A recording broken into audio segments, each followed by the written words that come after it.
Assalamualaikum warahmatullahi wabarakatuh. Halo pemirsa, apa kabar Anda hari ini? Senang sekali saya Wanasari kembali hadir dalam tayangan Inspirasi Pagi. Pemirsa, mungkin Anda cukup familiar dengan istilah kota salak.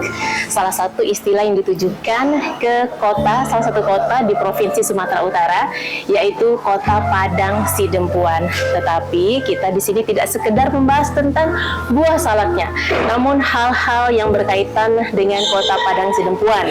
Apakah tentang sumber daya alamnya, kearifan lokalnya, pendidikannya, atau masalah-masalah sosialnya, serta capaian-capaian yang dilakukan oleh Wali Kota Padang Sidempuan, yaitu Bapak Ihsan Effendi Nasution SHMM. Dan tentunya saya juga sudah bersama dengan beliau, sudah hadir di Kota Medan.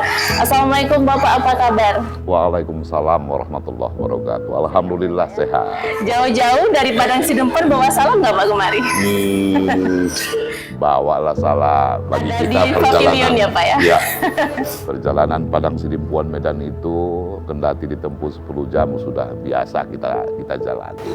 Tapi boleh ngobrol sedikit dong Pak tentang event di PRSU, karena di sana juga kan ada pavilion Padang Sidempuan juga ya Pak ya. Kira-kira apa saja yang ada di sana Pak?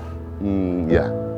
Yang pertama tentu PRSU ke-49 tahun 2023 di tahun ini.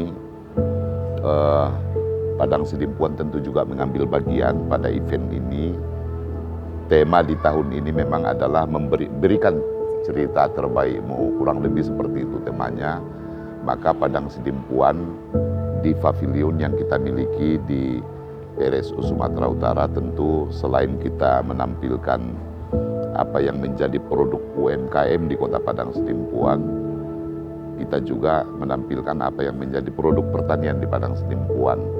Selalu orang keliru menganggap karena Padang Sidempuan itu kota, tetapi dikira tidak identik dengan pertanian. Padahal kami masih sangat identik dengan pertanian, sebagaimana daerah tetangga. Itu keunikan Padang Sidempuan itu sendiri. Oke Pak, ada banyak hal yang menarik kalau kita membahas tentang Kota Padang Sidempuan. Mulai dari pertaniannya juga kita nanti bahas ke sana, kemudian pendidikannya. Tetapi secara umum yang ingin masyarakat tahu tentang Padang Nadimpu, Padang Sidempuan. Kira-kira apa yang bisa Bapak deskripsikan tentang Kota Padang Sidempuan? Oh baik, Padang Sidempuan ini sebenarnya adalah kota tua yang di wilayah Tapanuli bagian selatan sebenarnya sudah menjadi pusat peradaban mulai dari tahun 1800-an lah. Karena di Padang Sidempuan lah berkumpul para pedagang baik yang datang dari Rantau Prapat, yang datang dari Mandailing, datang dari Air Bangis, datang dari beberapa daerah yang lain yang ada di Tapanuli bagian selatan. Maka Padang Sidempuan ini sesungguhnya awalnya ditemukan sebuah dataran yang dikenal dengan Padang Nadimpu. Sebenarnya itu asal muasalnya. Padang Nadimpu inilah yang akhirnya disempurnakan menjadi asal kata Padang Sidempuan. Jadi karena dia menjadi pusat pertumbuhan di Tapanuli bagian selatan, maka pembentukan Kabupaten Tapanuli Selatan ditunjuklah Padang Sidempuan ini menjadi ibu kota. Tetapi kemudian kan berkembang sehingga di tahun 2001 Padang Sidempuan yang sebelumnya sebagai kota administratif melalui Undang-Undang Nomor 4 Tahun 2001 ditingkatkan menjadi kota otonom. Maka hari ini Padang Sidempuan itu sudah berusia 23 tahun, hampir 23 tahun setelah berpisah dari Tapanuli Selatan yang diawali mekarnya Kabupaten Mandailing Natal pada tahun 1999. Jadi Padang Sidempuan hari ini tetap dia menjadi pusat pertumbuhan, epicentrum bagi Tapanuli bagian selatan yang kita ketahui tentu sekarang Tapanuli Selatan itu sekarang sudah terdiri dari 4 kabupaten dan 1 kota. Kendati pun demikian tentu kami di Padang Sidempuan tetap menjaga dan berusaha agar Padang Sidempuan ini tetap mempertahankan ciri khas kotanya sebagai kota pendidikan, kota perdagangan, dan menjadi pusat pertumbuhan di Tapanuli bagian selatan. Oke. Nah, menarik yang Bapak sampaikan, pendidikan. Kira-kira dari sisi pendidikan apa sih Pak yang Bapak soroti untuk generasi penerus di Kota Padang Sidempuan, Pak? Memang tidak mudah mengurus pendidikan ini dengan situasi dan perkembangan peradaban hari ini. Betul. Yang pertama tentu kalau bicara pendidikan, yang menjadi kewenangan daerah itu hari ini adalah pendidikan sampai di tingkat SLTP atau SMP, mulai dari TK, SD dan SMP. SMA sendiri kan sudah menjadi kewenangan provinsi. Kendati pun kewenangan daerah, tetapi kan regulasinya harus mengikuti regulasi nasional. Maka dalam rangka mendorong dan mempertahankan Padang Sidempuan ini sebagai kota pendidikan, kami harus melihat dari kewenangan yang bisa kami lakukan sendiri. Alhamdulillah, terkait dengan ciri khas pendidikan di Padang Sidempuan, kami sudah melahirkan buku muatan lokal. Kami ingin anak-anak kami ini bukan hanya dididik pintar, tetapi mereka harus punya budi pekerti, harus punya adab, mengerti tatanan sosial, paham kultur Padang Sidempuan. Alhamdulillah, buku muatan lokal ini sudah menjadi kurikulum bahan ajar di satuan pendidikan kami di Padang Sidempuan untuk melengkapi kurikulum nasional yang ditetapkan oleh kementerian. Karena itulah Padang Sidempuan yang sejak awal kita kenal sebagai kota pendidikan, bagi kami Padang Sidempuan harus terus kami jaga. Sehingga hari ini alhamdulillah setelah kota Medan, kita pahami tentu Padang Sidempuan adalah kota kedua yang memiliki perguruan tinggi terbanyak di Sumatera Utara. Kita di Padang Sidempuan punya UIN, alhamdulillah, kendati pun baru dalam setahun terakhir ini ditingkatkan dari IAIN menjadi UIN, tetapi banyak universitas yang lain yang tua di Padang Sidempuan. Kita juga mengenal yang namanya Universitas Geraha Nusantara, Universitas Muhammadiyah Tapanuli Selatan, dan berbagai sekolah tinggi dan perguruan tinggi yang lain di Padang Sidempuan. Ini tentu menjadikan kota kami ini menjadi kota yang dituju untuk pendidikan bagi daerah hinterland kami. Alhamdulillah itu termasuk penyumbang pertumbuhan ekonomi di Padang Sidempuan. Kita bayangkan kalau anak-anak kita yang bersekolah di Padang Sidempuan, apakah tingkat SMA dan SMK dan perguruan tinggi itu 15.000 saja berkuliah bersekolah di Padang Sidempuan, kalau dia menghabiskan 1 juta per bulan di Padang Sidempuan, maka ekonomi Padang Sidempuan itu disumbang 15 miliar dari anak-anak kita di Padang Sidempuan. Ini menjadi tekad kami agar kolaborasi antara pemerintah, seluruh penyelenggara pendidikan di Padang Sidempuan tetap bisa kami jaga, karena kami sadar sumber daya alam yang sangat terbatas. Tentu pendidikan ini menjadi keniscayaan bagi kami agar ekonomi kami tumbuh, agar Padang Sidempuan sebagai kota pendidikan itu tetap bisa kami jaga ruhnya di Tapanuli bagian selatan. Baik Pak, kita sebelum mengarah kepada tingkat pertumbuhan ekonomi yang disumbang dari berbagai sisi, termasuk pendidikan, saya penasaran Pak, sulit nggak sih Pak mempertahankan Padang Sidempuan sebagai kota pendidikan di tengah globalisasi, perkembangan zaman sekarang, kemudian kita tahu generasi yang sekarang juga amat sangat dekat dengan yang namanya internet dan bebas gitu.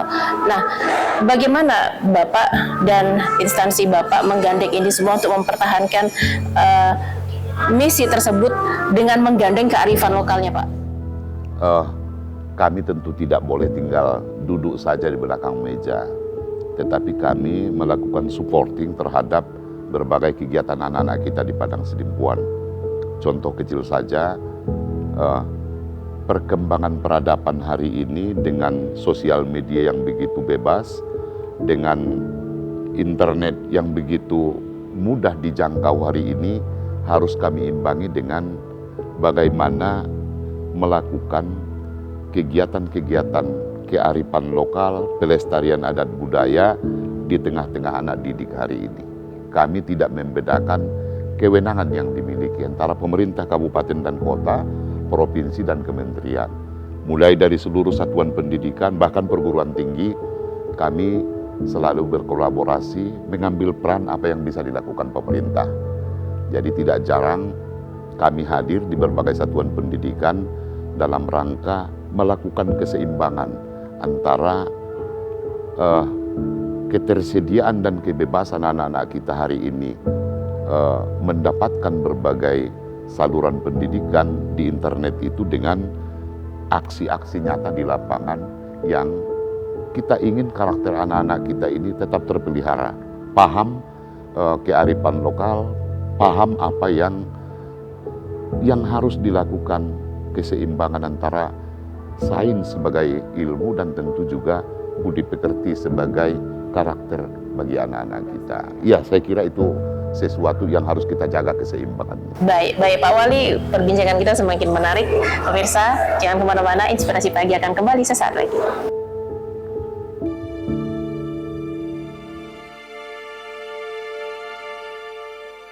Kepada kita, kepada saya dengan Pak Arwin, diberikan amanah untuk menjadi pemimpin, menjadi pelayan, menjadi pengayom di Kota Padang Sidempuan.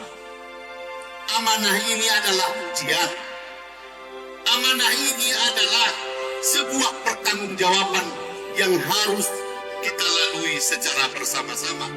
Setelah pelantikan, tugas kita berikutnya adalah mari kita bersama kita bangun Padang Sidempuan ini.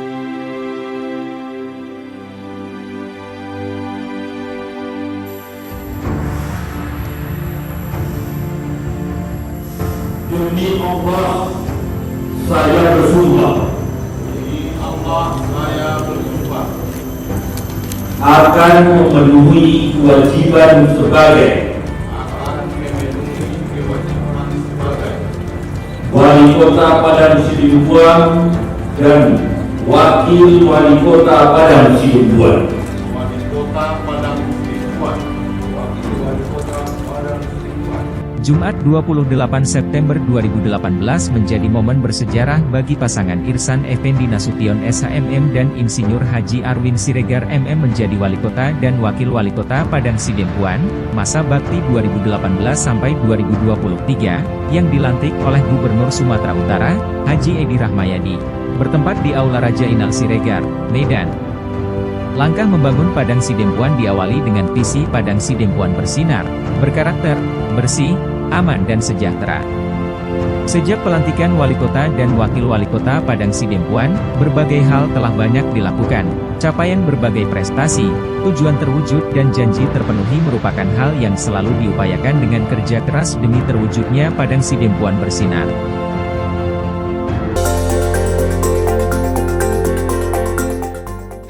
Anda kembali di Inspirasi Pagi. Nah, Pak Wali, ini Padang Sidempuan ini menjadi salah satu dari 5 kota di Provinsi Sumatera Utara yang menjadi tolak ukur penilaian inflasi atas indeks harga konsumen. Nah, Bapak sebagai Wali Kota ini gimana menyiasati pengendalian inflasi di Kota Padang Sidempuan, Pak? Baik, tidak mudah memang juga mengendalikan inflasi ini, tetapi kami melakukan 3 pendekatan.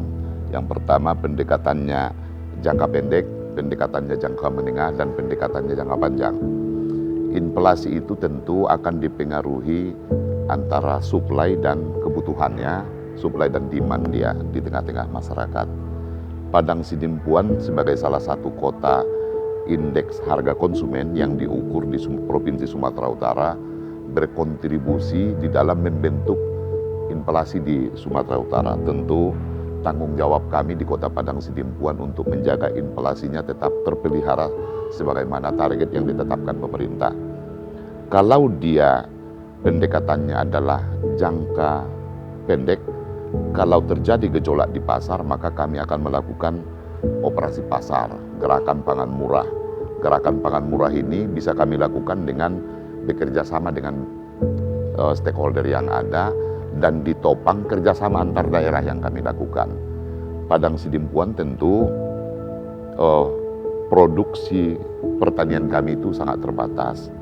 Tapi alhamdulillah kalau yang namanya beras itu di Padang Sidimpuan dengan lahan sawah dilindungi yang kami miliki hari ini masih lebih 3.000 hektar dengan indeks pertanaman 2,5, itu alhamdulillah produksinya masih surplus dari kebutuhan warga kota Padang Sidimpuan.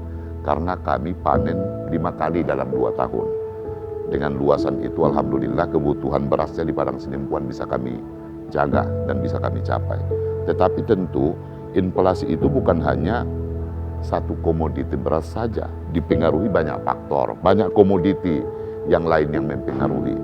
Yang kerap itu mempengaruhinya atau yang fluktuasinya sangat labil itu adalah umpamanya bawang merah, cabai merah. Maka kami melakukan kerjasama antar daerah dengan Tapanuli Utara, kita melakukan kerjasama dengan Pemkabnya kebutuhan cabai merah. Dengan Humbang Hasundutan kita melakukan kerjasama untuk kebutuhan bawang merah. Tapi alhamdulillah 4 tahun terakhir dari yang semula nol produksi bawang merah di Padang Sidimpuan, 4 tahun terakhir sesuai dengan data yang dirilis BPS, alhamdulillah konsumsi Padang Sidimpuan itu lebih 50% sudah dihasilkan petani Padang Sidimpuan. Ini alhamdulillah. Tetapi kekurangannya tentu akan disuplai dari berbagai daerah di Padang Sidimpuan. Jadi kalau terjadi gejolak harga di pasar, kami akan melakukan operasi pasar, gerakan pangan murah dengan seluruh instrumen dan persiapan yang sudah kita lakukan. Pendekatan kedua yang kami lakukan adalah tentu bagaimana menjaga kalender pertanaman di Padang Sidimpuan agar kami bisa mengantisipasi lonjakan kebutuhan umpamanya di hari-hari besar keagamaan. Tahun Baru, Idul Fitri, pasti konsumsinya meningkat. Maka kalender pertanaman itu harus kami jaga agar di saat-saat itu hasil panen kami bisa menopang kebutuhan. Pendekatan ketiga, jangka panjangnya kami harus melakukan perluasan klaster perluasan pertanaman di Padang Sidimpuan dengan melakukan pembinaan kepada berbagai kelompok tani. Ini pendekatan yang kita lakukan. Tetapi tentu tidak mudah bagi kami karena kota kami ini adalah kota produsen tetapi juga kota konsumen. 4 kecamatan kami itu relatif adalah daerah pertanian yang ketergantungan masyarakatnya adalah di sektor pertanian dan beberapa kebutuhan komoditi yang lain.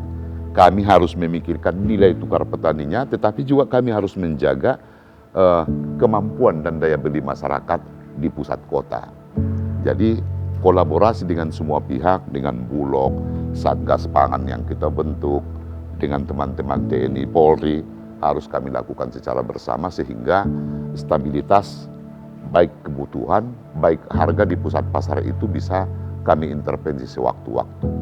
Alhamdulillah, kendati pun tidak selalu seideal yang kita bayangkan, tetapi ini tetap kita lakukan pemantauan, apalagi Menteri Dalam Negeri Pak Tito hari ini sangat konsen terhadap pengendalian inflasi di daerah.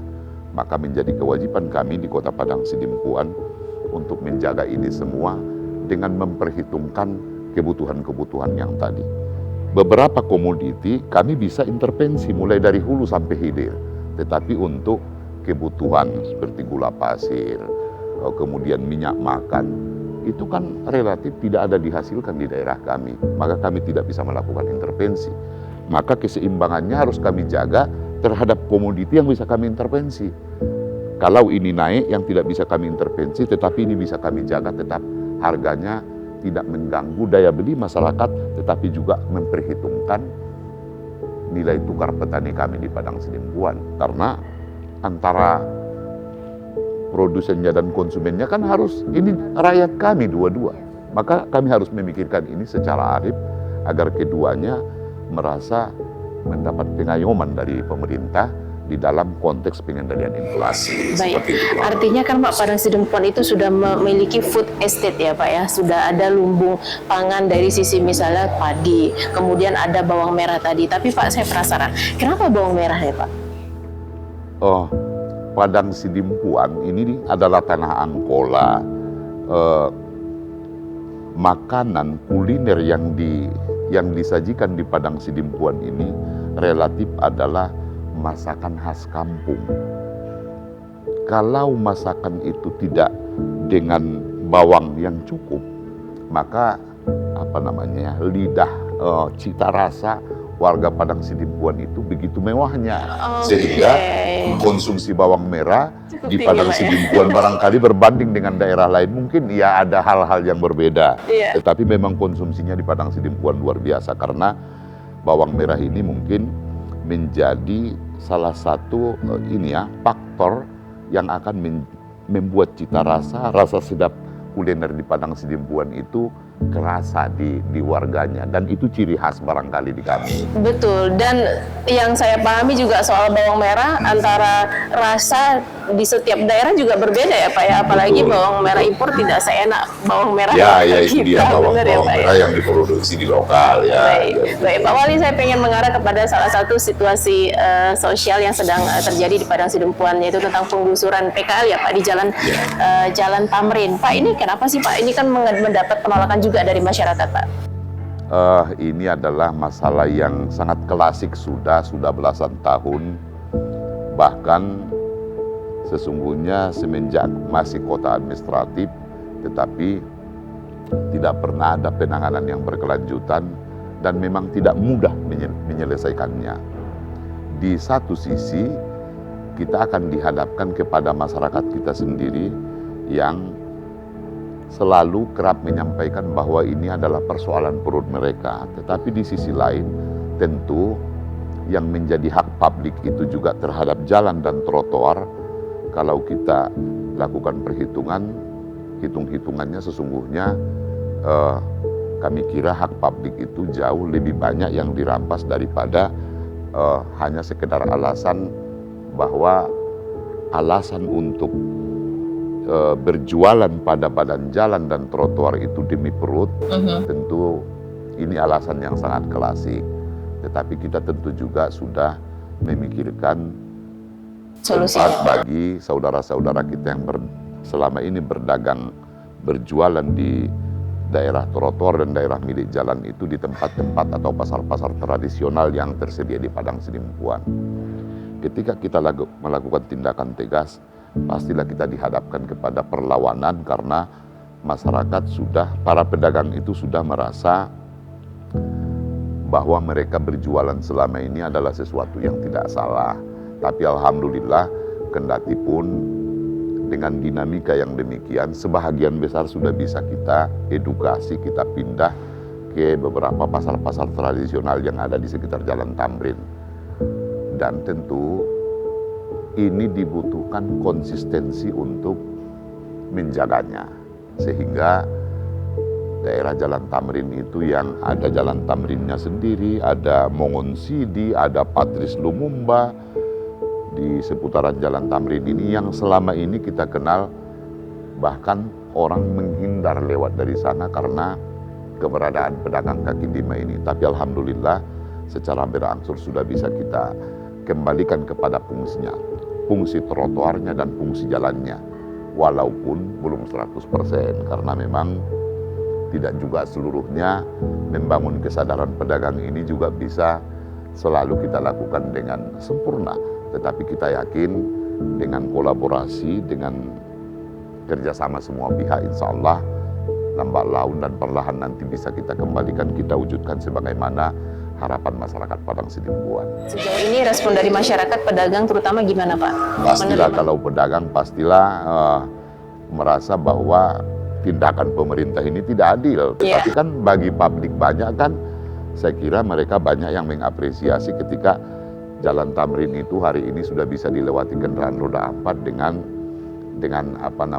nyaman lah, kurang lebih seperti itu. Oke, baik Pak Wali Kota, kita akan ngobrol lagi di segmen berikutnya karena ada tema-tema menarik lagi yang akan kita bahas di sini, terutama soal komitmen stunting ya Pak ya, karena kita tahu di Sumatera Utara angka stunting ini cukup menjadi challenge, tantangan bagi pusat untuk menurunkan angkanya. Nah, pemirsa, Inspirasi Pagi akan kembali sesaat lagi.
Anda kembali di Inspirasi Pagi. Nah, Pak Ihsan, kita tahu permasalahan stunting di Indonesia ini cukup menjadi tantangan dari Kepala BKKBN Pusat, Pak Hasto.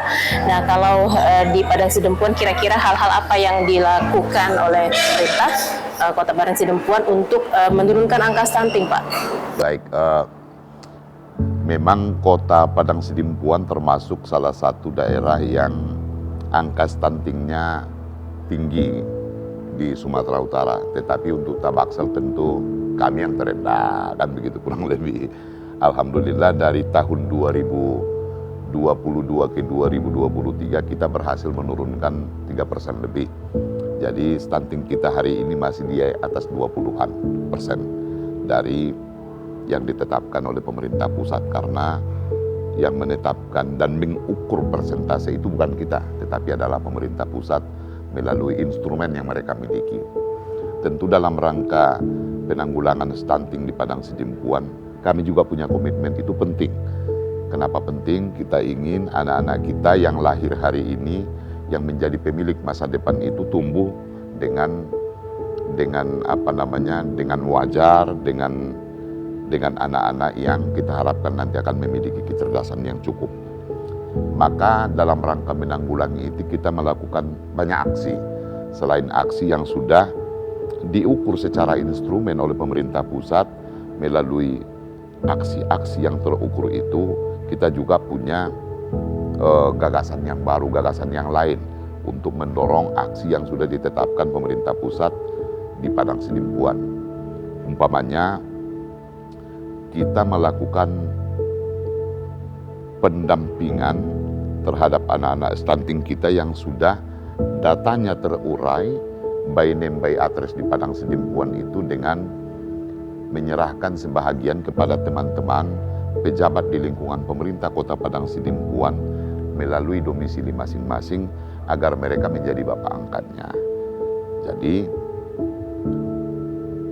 teman-teman eselon 2, para pejabat di Padang Sidempuan ini punya tanggung jawab di tempat tinggal masing-masing untuk memberi makanan tambahan kepada anak-anak stunting di lingkungan masing-masing. Itu yang pertama yang kita lakukan.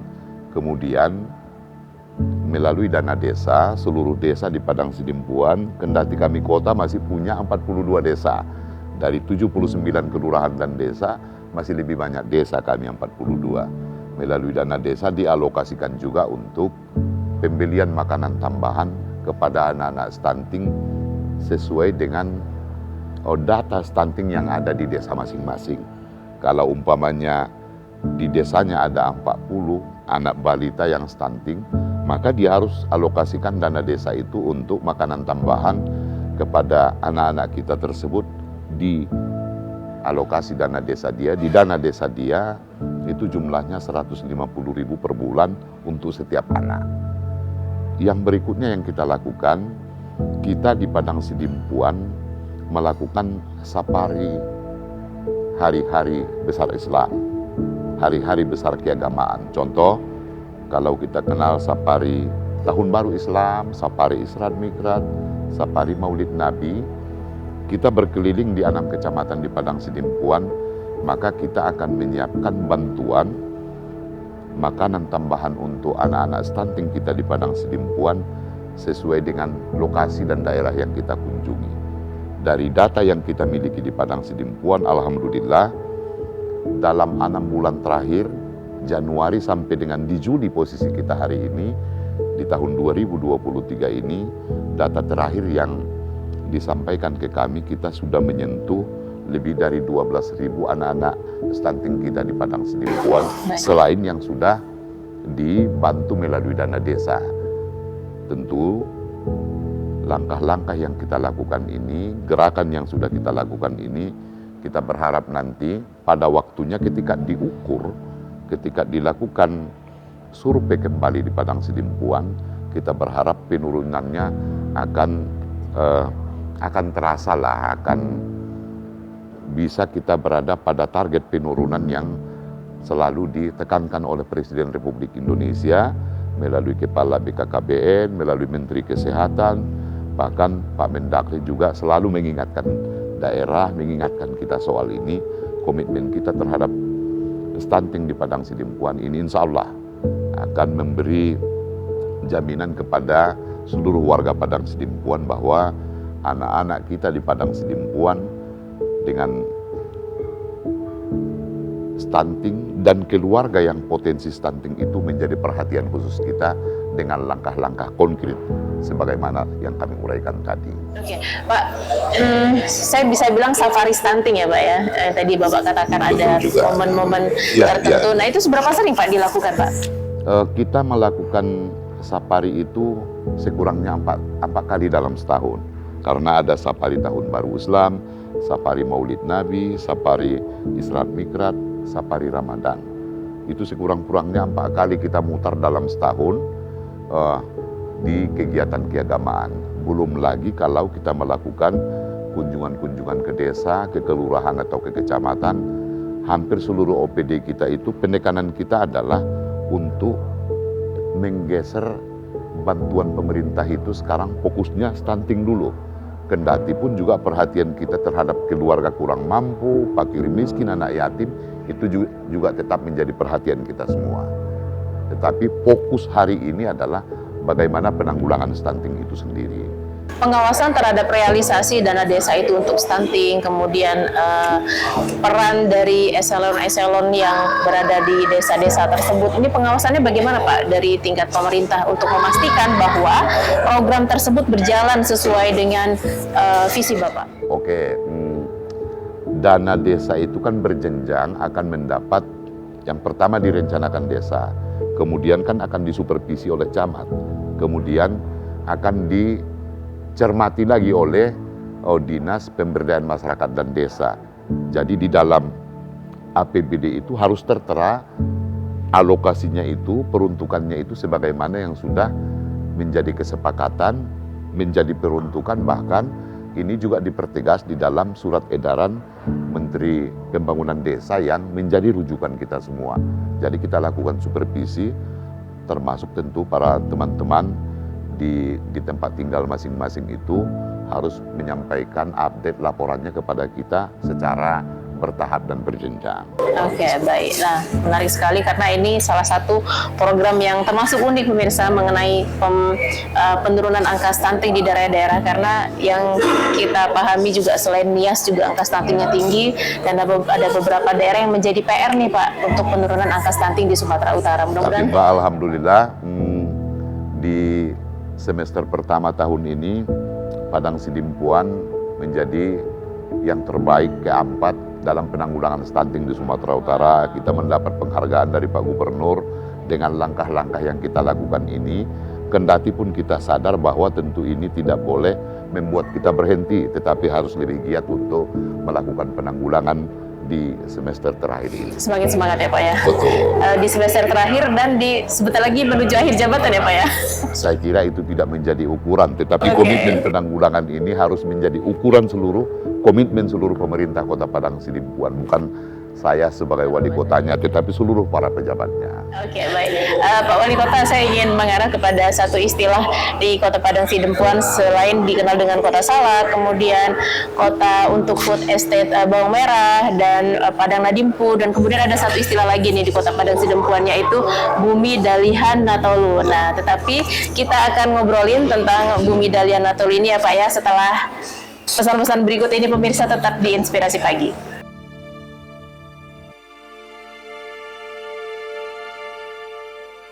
Kepada kita, kepada saya dengan Pak Arwin diberikan amanah untuk menjadi pemimpin, menjadi pelayan, menjadi pengayuh di Kota Padang Sidimpuan. Amanah ini adalah ujian.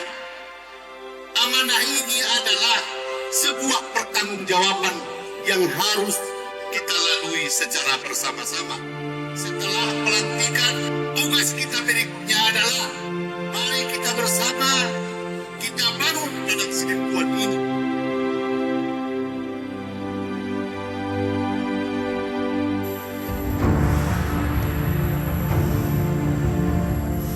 Demi Allah, saya bersumpah. Demi Allah, saya bersumpah akan memenuhi kewajiban sebagai Wali Kota Padang Sidempuan dan Wakil Wali Kota Padang Sidempuan. Wali Kota Padang Sidempuan, Wakil Wali Kota Padang Sidempuan. Jumat 28 September 2018 menjadi momen bersejarah bagi pasangan Irsan Effendi Nasution SHMM dan Insinyur Haji Arwin Siregar MM menjadi Wali Kota dan Wakil Wali Kota Padang Sidempuan, masa bakti 2018 sampai 2023, yang dilantik oleh Gubernur Sumatera Utara, Haji Edi Rahmayadi, bertempat di Aula Raja Inal Siregar, Medan. Langkah membangun Padang Sidempuan diawali dengan visi Padang Sidempuan bersinar, berkarakter, bersih, aman dan sejahtera. Sejak pelantikan Wali Kota dan Wakil Wali Kota Padang Sidempuan, berbagai hal telah banyak dilakukan. Capaian berbagai prestasi, tujuan terwujud dan janji terpenuhi merupakan hal yang selalu diupayakan dengan kerja keras demi terwujudnya Padang Sidempuan bersinar.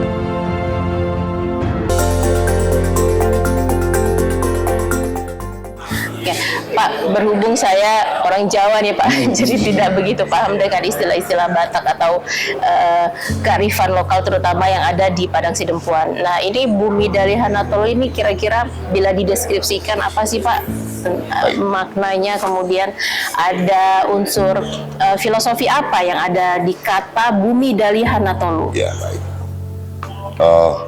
Padang Sidempuan ini adalah tanah Angkola. Tanah Angkola yang di tengah kehidupan masyarakatnya tentu melekat kearifan lokal, adat istiadat di tengah-tengah masyarakatnya.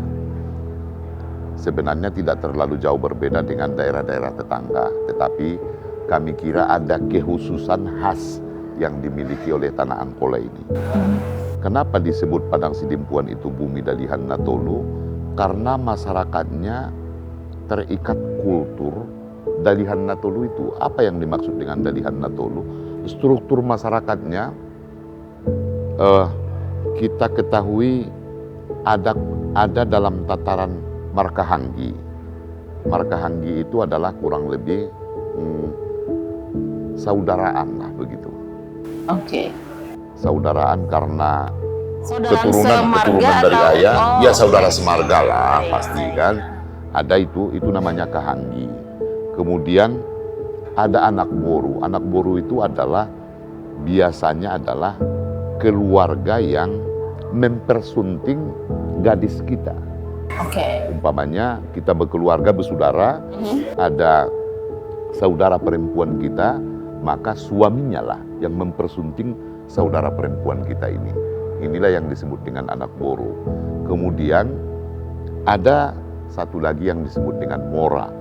Mora ini adalah saya umpamanya mempersunting saudara perempuan keluarga yang lain. Maka itu atau saudara laki-laki dari istri saya itu adalah mora saya. Oke. Maka Padang Sidempuan ini, kultur yang kita miliki ini sangat kental dengan Dalihan Natolu itu. Karena kearifan ini barangkali, karena kultur yang kami miliki ini termasuk perekat di tengah-tengah kehidupan kami. Karena Markahanggi itu filosofinya kami harus manat-manat. Manat-manat itu maknanya adalah kami harus merangkul Kahanggi kami ini, menyayanginya kurang lebih begitu. Oke. Kemudian kalau anak boru itu, kalau tadi Markahanggi, manat-manat Markahanggi, kemudian elek maranak boru. Elek itu dalam bahasa kita maknanya adalah membujuk-bujuk anak boru kita ini agar mereka sebagai anak boru yang posisinya si tambah nahurang si urus nalobi ini, maknanya kalau umpamanya saya punya kesulitan, maka dia sebagai anak boru harus menopang Harus saya. membantu Pak ya? Iya. Jadi maka saya harus bujuk dia. Jadi posisi anak boru itu adalah yang harus selalu kami bujuk. Posisi Kahanggi itu adalah yang harus kami sayangi dan kami rangkul. Sementara mora itu adalah hormat marmora. Itu maknanya adalah kami harus menempatkan mora itu sebagai pihak keluarga yang harus selalu kami tempatkan, kami hormati dengan baik. Karena selain dia di posisi mora, dia juga adalah sudah memberikan gadisnya atau saudara perempuannya ke kita, maka kita harus hormat ke dia. Jadi kultur Dalihan Natolu yang kita miliki di Padang Sidimpuan ini kami kira relevanlah kalau Padang Sidimpuan ini kita sebutkan bumi Dalihan Natolu. Kami hidup di kekerabatan Dalihan Natolu ini, di kultur Dalihan Natolu ini, sehingga kami kira ini termasuk yang menyumbang suasana yang kondusif di Padang Sidimpuan karena kami diikat kultur Dalihan Natolu yang tadi. Dan itu sesuatu yang indah ya Pak ya, ketika kultur kearifan lokal itu masih begitu kuat di satu daerah, benar nggak sih Pak ya? Indah, kenapa indah? Iya betul, karena begitu kita dengar bahwa mora kita umpamanya itu katakanlah menyelenggarakan sebuah pesta, kita sudah tahu di mana posisi kita, maka kita jadi parhobas, karena kita anak buru. Parhobas itu yang menyelesaikan, membantu untuk urusan seluruh pesta mora kita ini. Sebagai orang yang dihormati nggak sih Pak ya? Sebagai orang yang paling punya peran gitu Pak ya? Iya betul ya. Jadi mora kita itu tinggal apa namanya ya? Dia hanya akan bukan memerintahkan ya, menyuruh anak borunya lah, kalian kerjakanlah ini, karena anak boru memang itu tugas kalian, kurang lebih seperti itu. Jadi dengan memahami dan menyadari kultur Dalihan Natolu ini, kami kira kehidupan masyarakat Padang Sidimpuan itu begitu indah, begitu bersahaja, karena masing-masing sadar di mana posisinya, di mana posisi Kahanggi, di mana posisi anak boru, di mana posisi mora. Jadi Dalihan Natolu itu kurang lebih seperti itu kalau kita deskripsikan, walaupun tentu banyak hal-hal lain yang harus melengkapi posisi masing-masing itu, tetapi secara umum kurang lebih seperti itu. Oke, pemirsa, sepertinya saya cukup lama harus mencerna setiap penjelasan Pak Wali Kota, karena ini memang bukan hal yang baru, tetapi untuk memahami sebuah kultur kearifan lokal itu, apalagi di Padang Sidimpuan, itu tidak bisa dalam waktu yang singkat ya Pak ya. Betul. Dan istilah-istilah yang Bapak sebutkan tadi juga saya tidak langsung hafal gitu, saya harus mengulang lagi, tapi menarik Pak, karena itu sesuatu yang indah, budaya yang ada di Padang Sidimpuan, dan tentunya multicultural atau multi budaya yang ada di Sumatera Utara juga. Nah Pak, ngomong-ngomong tentang keindahan, kita tidak sekedar melihat dari sisi budaya, tetapi juga kita bisa melihat dari sisi pariwisata, sumber daya alamnya. Padang Sidimpuan punya apa sih Pak? Oke, kendati pun kota kecil, sebenarnya kami punya daya tarik alam di Padang Sidimpuan, walaupun tentu tidak seindah yang dimiliki daerah-daerah lain. Padang Sidimpuan kalau kita lihat dari sisi letak geografis, kami kan itu dikelilingi Tapanuli Selatan. Betul. Bagi kami, mempromosikan wisata di daerah Tapanuli bagian selatan juga penting bagi kami. Karena kendati pun tidak di wilayah kami. Kami ingin orang berwisata ke Tapanuli bagian selatan, ke Tapsel, ke Palas, ke Paluta, ke Madinah. Yang penting bagi kami mereka nginapnya di Sidimpuan. Gitu. Belanjanya di Sidimpuan, itu yang penting bagi kami. Tetapi tentu juga kami harus mempersiapkan apa yang menjadi ikon kota kami dari sisi wisata alam, wisata buatan. Dari sisi wisata alam kami juga sebenarnya punya banyak daerah yang view-nya sangat bagus. Umpamanya kita kenal yang namanya Bukit Simarsayang. Itu dari kalau kita naik ke bukit itu akan terlihat seluruh Padang Sidimpuan. Apalagi di malam hari, waduh luar biasa cantiknya. Seperti di Panatapan begitu ya? Ya, betul. Ya. Kemudian kita mengenal yang namanya Tor Hurung Natolu, itu juga view-nya bagus. Kemudian kita punya salah satu kecamatan di Padang Sidimpuan, itu kecamatan Padang Sidimpuan Angkola Julu, yang alamnya mendekati Brastagi lah kalau di kota Medan ini. Dingin, sejuk, dan seterusnya. Kami menjadikan kecamatan Padang Sidimpuan Angkola Julu ini menjadi Brastaginya Padang Sidimpuan, menjadi sentra bagi berbagai komoditi aneka sayuran di Padang Sidimpuan, selain tentu buah salak yang menjadi julukan kota kami ini di Padang Sidimpuan Angkola Julu itu juga kebun salak kami masih tergolong luas, dan itulah yang menyuplai sebenarnya sebahagian kebutuhan salak di Kota Padang Sidimpuan. Maka kami sadar wisata alam yang sangat terbatas yang kami miliki ini harus ditopang juga dengan tentu wisata buatan. Alhamdulillah saat ini kami sedang merampungkan pembangunan renovasi terhadap Masjid Agung ala Poror Kota Padang Sidimpuan. Insya Allah tahun ini adalah tahun terakhir. Wisata religinya Pak Betul, ya? betul. Ya. Kami ingin menjadi wisata religi ikon Padang Sidimpuan untuk menjadi daya tarik bagi seluruh warga di Sumatera Utara, bahkan dari provinsi yang lain juga untuk berkunjung ke Padang Sidimpuan. Jadi ada wisata alamnya, ada wisata religinya, kemudian yang paling menarik juga kuliner kami saya kira sangat mewah ya, sangat mewah dalam arti bukan mahal ya, tetapi cita rasanya kami kira mewakili seluruh daerah yang ada di Tapanuli bagian selatan. Kendati pun kita kenal Holat itu asalnya dari Padang Lawas, tetapi cita rasa yang ada di Padang Sidimpuan itu kami kira luar biasa. Kami punya kuliner di Padang Sidimpuan yang mewakili seluruh daerah yang ada di Tapanuli bagian selatan. Ada khas Mandailingnya, ada khas Padang Bolaknya, ada khas daerah-daerah yang lain. Semua tersedia di Padang Jadi Sidimpuan. betul mewakili. Mewah ya dalam arti mewakili seluruh Mewakili, oke. cita rasa yang ada di Tapanuli bagian selatan. Aduh, kalau ngomong-ngomong kuliner, tempat wisata ini sepertinya Pak Wali sesekali harus mengundang saya di main-main ke Padang Sidimpuan.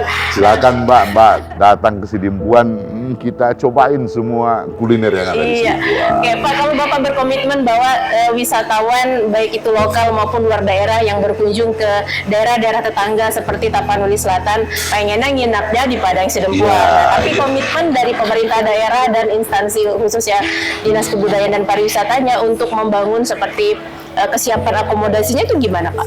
Nah itu dia, hampir di hari-hari weekend itu hotel-hotel kami di Padang Sidimpuan akan penuh. Tetapi tentu masih tersedia sampai dengan hari ini. Walaupun memang dalam jangka pendek ini kami sudah melakukan berbagai penawaran kepada para investor untuk berinvestasi membangun hotel di Padang Sidimpuan, walaupun tentu sampai dengan saat ini masih banyak pihak yang melakukan riset. Tetapi memang kebutuhan hotel di Padang Sidimpuan itu sudah sangat penting hari-hari ini dengan melihat di hari-hari tertentu tingkat hunian hotel di Padang Sidimpuan itu sangat luar biasa.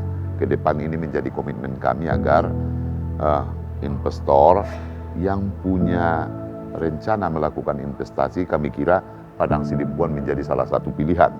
Tentu tidak cukup hotel, kami juga harus mempersiapkan daya dukung yang lain, umpamanya keramah tamahan warganya, membangun kesadaran warganya bahwa kehadiran kunjungan ke Padang Sidimpuan itu adalah sesuatu yang penting menjadi komitmen kita bersama dari sisi keramah tamahan warganya, dari sisi kenyamanan dan keamanan agar orang berulang-ulang berkunjung ke Padang Sidimpuan.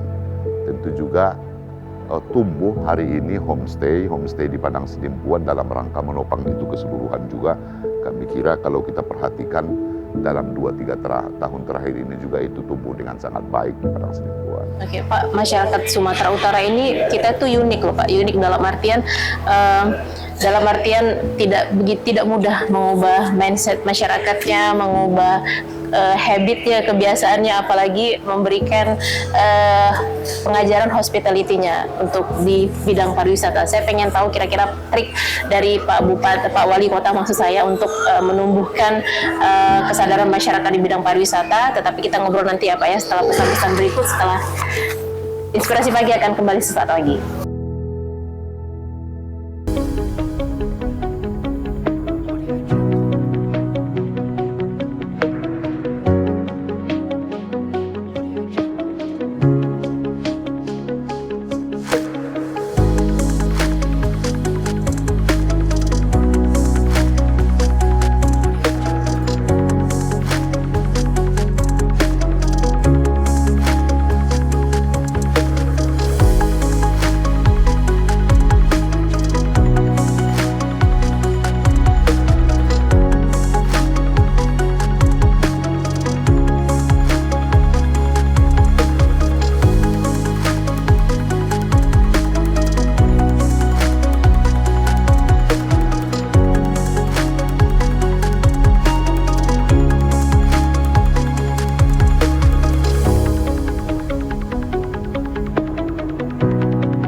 Baik Pak, sebelum kita closing nih, ini mungkin akan menjadi segmen pamungkas nih, bincang bersama Wali Kota Padang Sidempuan Bapak Ihsan Effendi Nasution SHMM.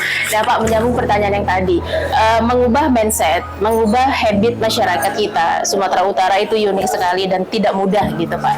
Dan pariwisata itu menjadi PR yang cukup besar di pemerintah dan masyarakat. Kira-kira Bapak sebagai wali kota ini bagaimana mengajak, merangkul masyarakat, ayo kita sama-sama membangun pariwisata lokal kita supaya masyarakat datang ke Padang Sidempuan, Pak? Oh, baik. Memang tidak mudah, tetapi itulah tantangannya. Tantangan pariwisata itu di Padang Sidempuan adalah bagaimana merubah mindset kebersahajaan masyarakatnya di dalam melihat kunjungan wisatawan ke Padang Sidempuan. Yang kita lakukan tentu adalah membangun kesadaran di tengah-tengah masyarakat Padang Sidempuan bahwa kota Padang Sidempuan itu tanpa kunjungan orang, ekonominya tidak akan tumbuh. Itu adalah sebuah keniscayaan yang harus terus-menerus kami golorakan, kami sosialisasikan di masyarakat agar kesadaran itu tumbuh. Kalau orang tidak datang berkunjung ke Padang Sidempuan, maka pasarnya akan sepi, penginapannya sepi, orang parkir di pinggir jalan juga akan sepi. Alhamdulillah dalam 2-3 tahun terakhir dengan kolaborasi, dengan kerjasama, dan terus-menerus tanpa lelah kita bangun kesadaran bahwa kunjungan orang ke Padang Sidempuan ini sesuatu yang mutlak bagi kami. Alhamdulillah sudah mulai memperlihatkan hasil. Ini bisa dibuktikan dengan hampir di setiap malam Sabtu, malam Minggu itu kalau Mbak nanti satu saat jalan-jalan ke Sidempuan, Amin. ya masih nyaman orang jalan di Padang Sidempuan jam 12, jam 1 malam itu insya Allah jauh dari begal lah di Sidempuan. Nah, kemudian karena rentang kendalinya kotanya juga kecil, begitu ada masalah tentu kita juga akan lakukan langkah antisipasi langsung karena rentang kendali di kotanya juga kecil. Masih nyaman, masih ramai kota kita itu jam 12, jam 1, alhamdulillah masih ramai. Ini menjadi salah satu indikator bahwa kesadaran masyarakat itu sudah mulai terbangun. Tetapi kalau kemudian kotanya sepi di jam 10, jam 11, berarti kunjungannya tidak ada, kemudian kesadaran warganya tidak terbangun. Alhamdulillah itu sudah bisa kita buktikan hari ini. Walaupun tentu nggak boleh berhenti sampai di situ. Kita ingin lebih ramai lagi. Orang lebih nyaman lagi kemana-mana jalan kaki, naik kendaraan. Alhamdulillah di kota kita ini masih terjaga. Itu komitmen pemerintah dan itulah tantangannya. Dan itu tugas yang harus kita lakukan. Siap, Pak ya. Oke, baik. Pak Wali, dari 2018, 28 September dilantik menjadi wali kota sampai dengan saat ini nih kita ngobrol nih sekarang. Pak, capaian-capaian apa yang sudah diraih?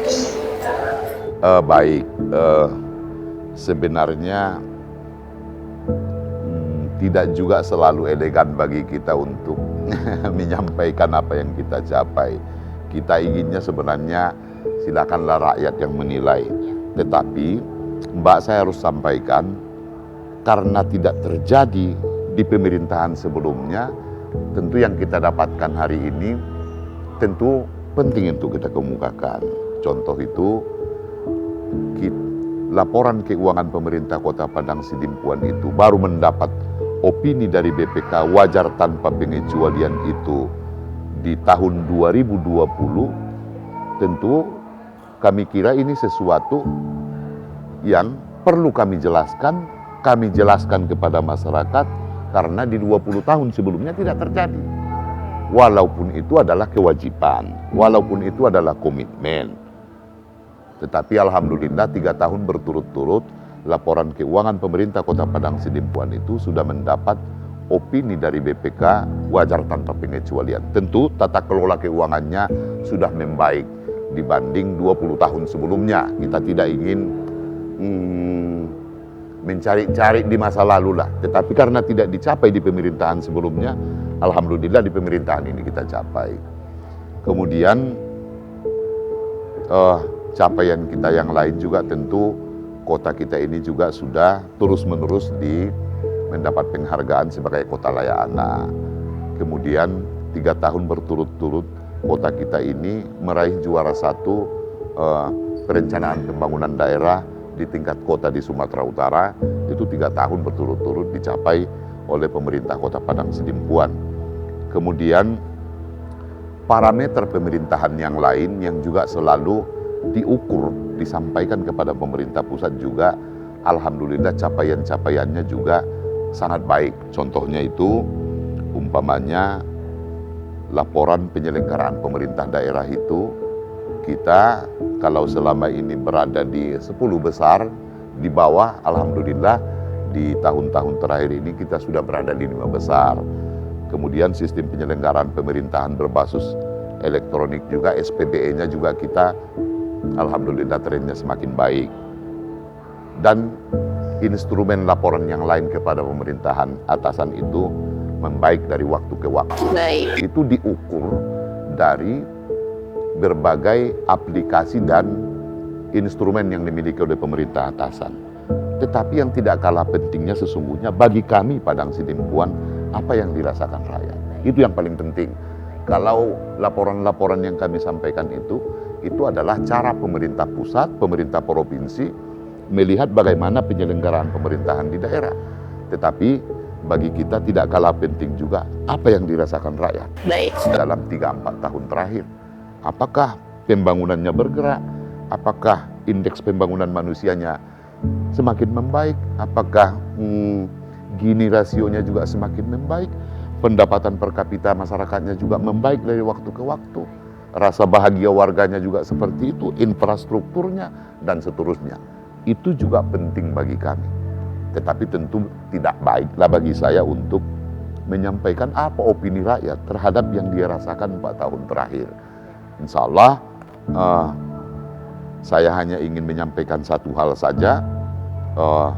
Lampu penerangan jalan umum di awal kami bertugas itu kita hanya bayar rekening LPG itu sekitar 200 jutaan per bulan.